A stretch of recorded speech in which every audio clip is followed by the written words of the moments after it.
Bonjour Armelle. Bonjour Betty. C'est un petit peu particulier pour toi puisque tu fais partie du réseau depuis pas mal de temps, mais via en fait ton mari, Gérard, Oui. qui est chez nous depuis 14 ans maintenant. Et toi, justement, tu viens d'ouvrir ta propre agence. Alors, je vais l'ouvrir. Elle Tu n'est vas pas encore l'ouvrir. ouverte, mais l'objectif tout à fait, c'est d'ouvrir sur un autre secteur, voilà, pour D'accord. élargir notre champ d'intervention. Ok, Voilà. super. Moi, je viens de la formation pour adultes. J'ai D'accord. une formation dans le commerce, un bac+2 dans le commerce, Ouais. et donc j'ai travaillé dans le commerce, prêt-à-porter féminin. D'accord. Et après, j'ai travaillé 27 ans dans la formation pour adultes où j'enseignais le commerce.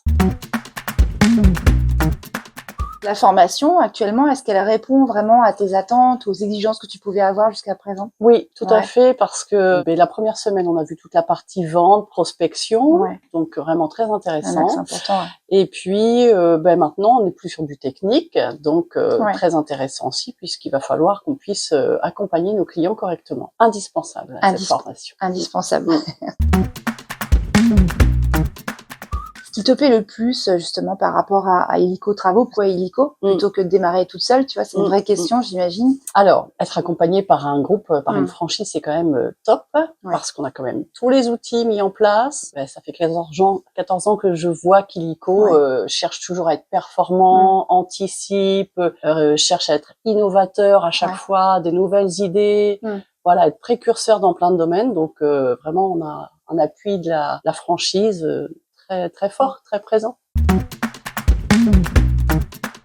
Et en tant que femme, est-ce que tu as certaines appréhensions ou bien pas du tout, justement? Est-ce que tu penses que c'est plutôt une valeur ajoutée ou une force? Alors, j'en ai discuté avec d'autres franchisées féminines, Illico Travaux, qui ont, pour certaines, forcément, peut-être un petit peu plus de difficultés que les hommes à se faire accepter. Mais je pense qu'on a notre place, qu'on peut apporter notre touche, voilà, de féminité aussi dans ce milieu. Une autre approche, voilà. Je pense que c'est des métiers qui se féminisent de plus en plus aussi. Complètement. Donc, même du côté artisan.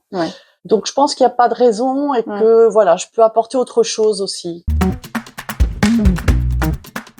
Voilà, si tu avais un conseil justement à des futurs ou actuels porteurs ou porteuses de projets, parce qu'on a aussi des femmes, quel serait ton conseil numéro 1? Eh bien, de venir vous rencontrer, de ne pas hésiter à franchir le pas, déjà faire cette première journée de réunion d'information, vous rencontrer et de discuter de la possibilité, voilà, faire connaissance avec vous d'abord, et puis donc pour bien connaître pour voir où est-ce qu'elles tombent, quoi, avec quel environnement, dans quel environnement elles vont travailler.